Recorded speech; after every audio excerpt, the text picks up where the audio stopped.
In today's video, we're going to be looking at all the different types of numbers that you need to know about. And we can split them into two different groups. Those that are rational, like integers, fractions, and terminating or recurring decimals. And those that are irrational, like surds. So in this video, we'll go through them one by one and look at some examples of each.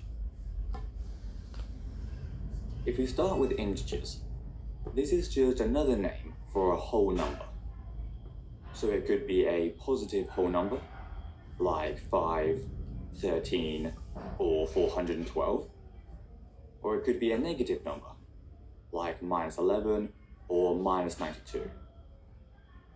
As long as it's a whole number, then it counts as an integer. And 0 also counts as an integer. In contrast to this, fractions are only parts of a whole number, and we write them as one integer, like 3, over, or divided by, another integer, for example 8, which in this case would give us 3/8.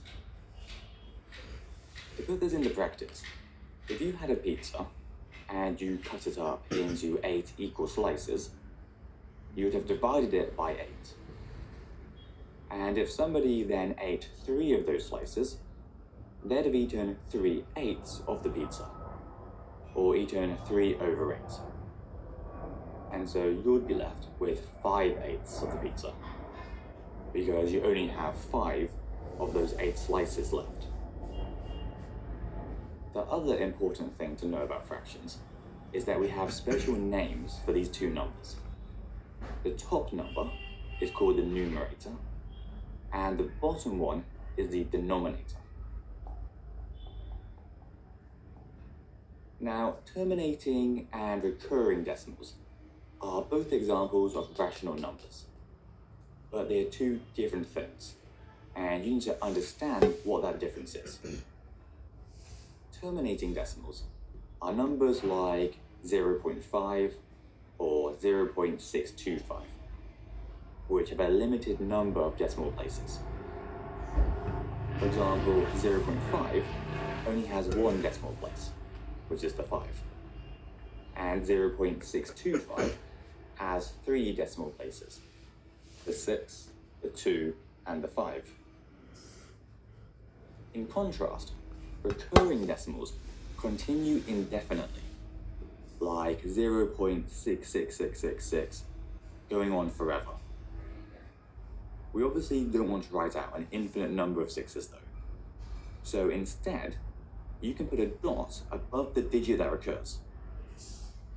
So for this one, you could just write out 0.6, and then put a little dot just here above the 6, to show that it's the 6, which is recurring.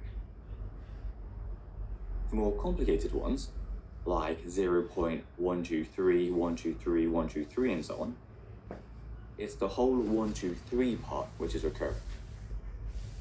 So we place the dots above the 1 and the 3, because the 1 is the first number that recurs, and the 3 is the last number that recurs.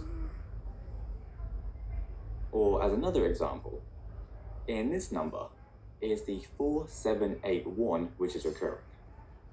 So we could rewrite it as 0.4781, and then place dots above the 4 and the 1. Another thing you need to be aware of is that because terminating and recurring decimals are both examples of rational numbers, we can write them in fraction form as well. For example, 0.5 is the same thing as 1/2, and 0.625 is 5/8. Then 0.6 recurring equals 2/3, and 0.123 recurring equals 123 over 999. Now, the last thing we need to cover are irrational numbers, which are much harder to write, because their decimals continue forever, but they don't repeat. so they look like a random string of numbers going on forever. The main place you'll see irrational numbers are surds, which we cover in detail in another video, but are basically square roots of non-square numbers, like the square root of 2, which would be something like 1.414213, but would continue on forever without any pattern. In contrast, if we square root a number like 9, then that doesn't count as a surd, because 9 is a square number, and you can simplify square root 9 to 3. Another example of an irrational number is pi, which would be somewhere on your calculator and starts as 3.14159, but again goes on forever and doesn't have any pattern. So to sum up this video, a rational number is basically any number that has a limited number of decimal places and can be written as a fraction, whereas irrational numbers are those that continue on forever, and so to write them down, we always have to round them.